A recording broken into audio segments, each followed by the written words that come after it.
tonight on Newsbeat. Find out where you can get your ashes for Ash Wednesday. Biodegradable beads may solve pollution issues in the city of New Orleans. And the 225 Fest held in Baton Rouge is right around the corner. All this and more, your Wednesday Newsbeat starting now.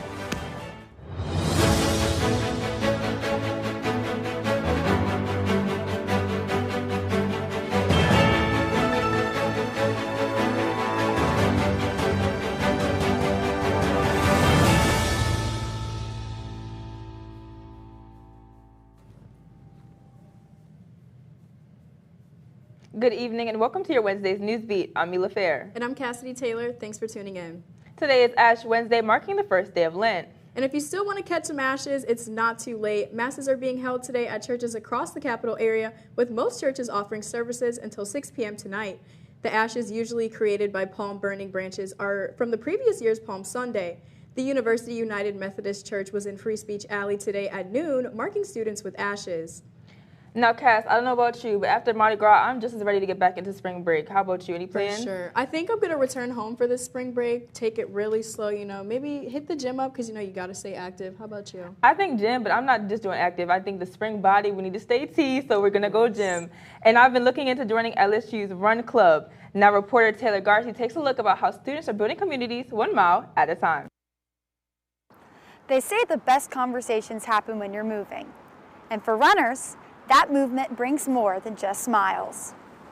Run clubs are growing in popularity across the world, with participation jumping to nearly 60% in the past year.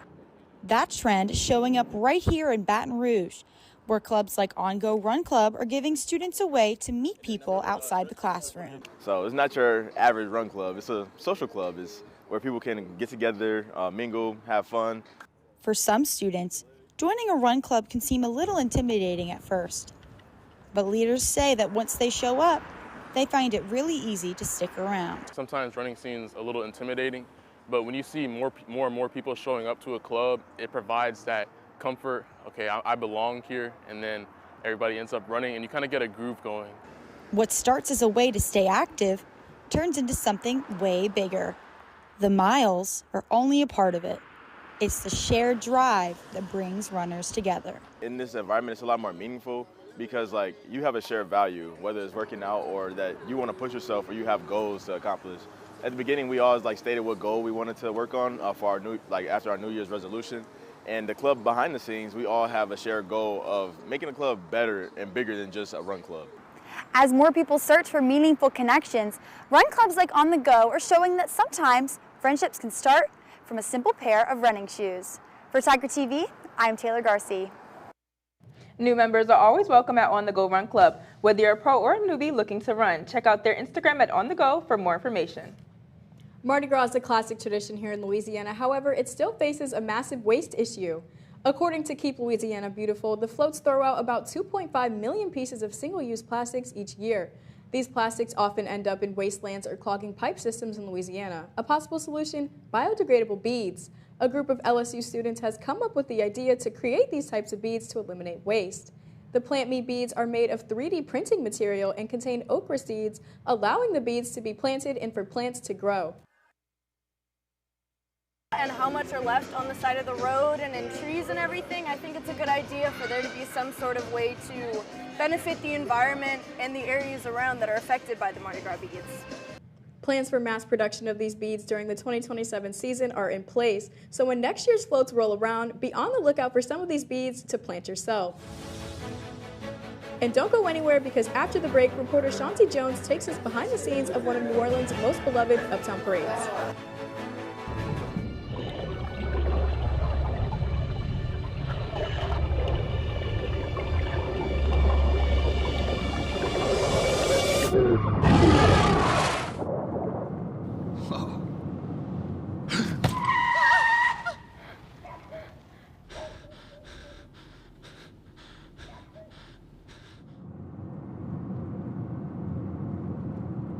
Eyes forward.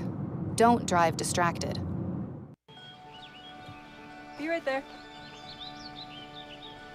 Wait. Use the shovel and bucket of water, remember? Drown, stir, drown, feel. Then make sure it's cool. Where'd you learn that? SmokeyBear.com. Brushed up on some tips before we left. Don't want to start a wildfire, right? Only you can prevent wildfires.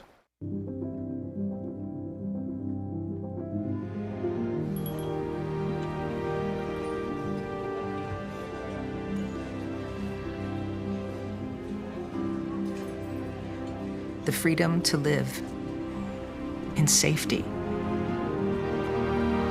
That's an American dream.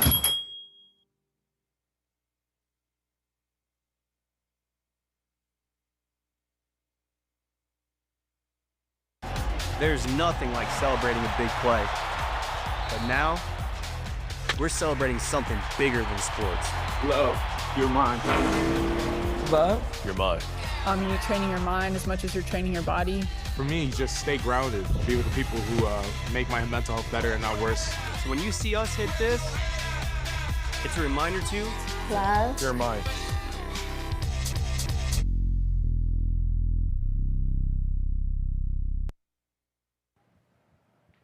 Welcome back to Newsbeat. I'm Shanti Jones. When people think of Mardi Gras, they think beads and big floats, but before the Zulu parade comes around, there's a lot of work happening behind the scenes. I spoke with the Zulu Provost Prince about what it takes to be part of this historic parade and why its legacy means so much to New Orleans. Zulu was founded in 1909 and remains one of the most historic black Mardi Gras cruises in New Orleans. The painted face, one of Zulu's most recognizable traditions, began as a response to exclusion from the white cruises and evolved into a prominent symbol of cultural pride. Created during a time of segregation, Zulu gave the black people in New Orleans a space to celebrate a parade on their own terms. From the detailed clothing to royal gowns, every piece represents leadership and legacy within the crew. And when the parade comes around, it represents a celebration of history, heritage, and community. But members say what many people don't see is the dedication and hard work that go into making the tradition possible. And people just don't understand how hard it is to put something like this on. There are several chairmen, there are several committees that have small subcommittees that make this thing happen on an annual basis.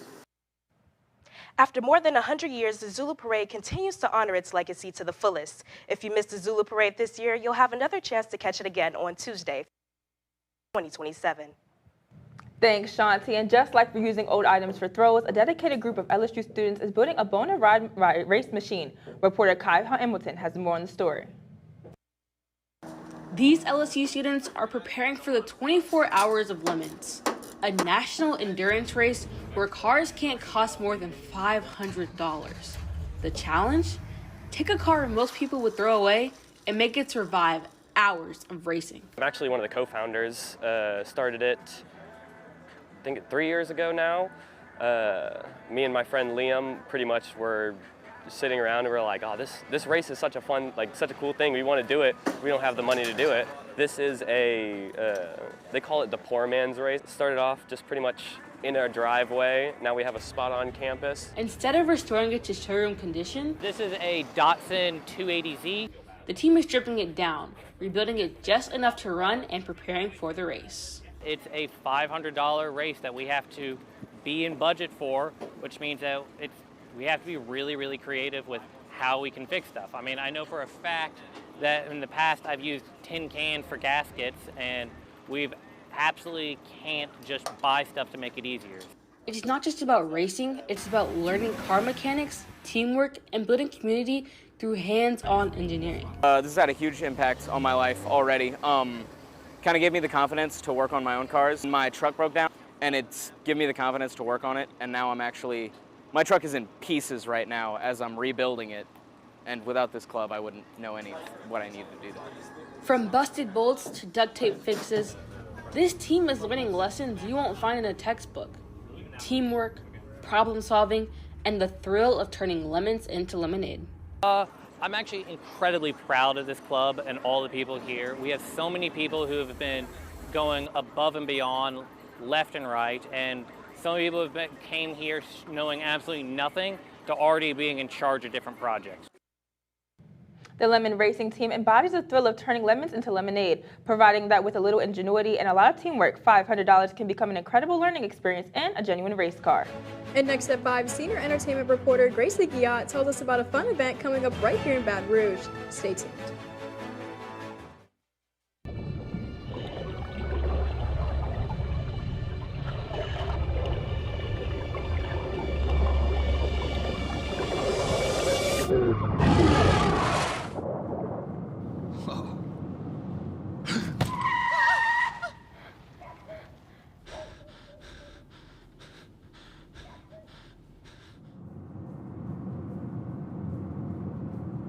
Eyes forward. Don't drive distracted.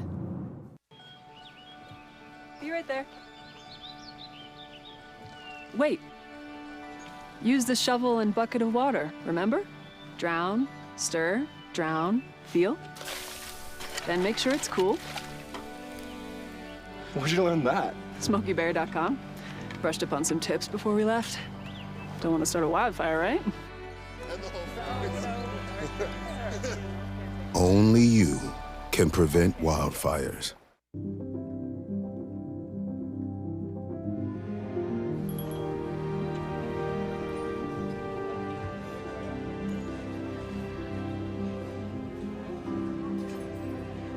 The freedom to live in safety.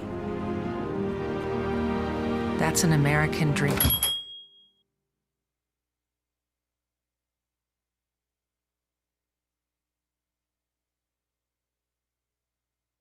There's nothing like celebrating a big play. But now, we're celebrating something bigger than sports. Love, you're mine. Love? You're mine. You're training your mind as much as you're training your body. For me, just stay grounded. Be with the people who make my mental health better and not worse. So when you see us hit this, it's a reminder to love. You're mine.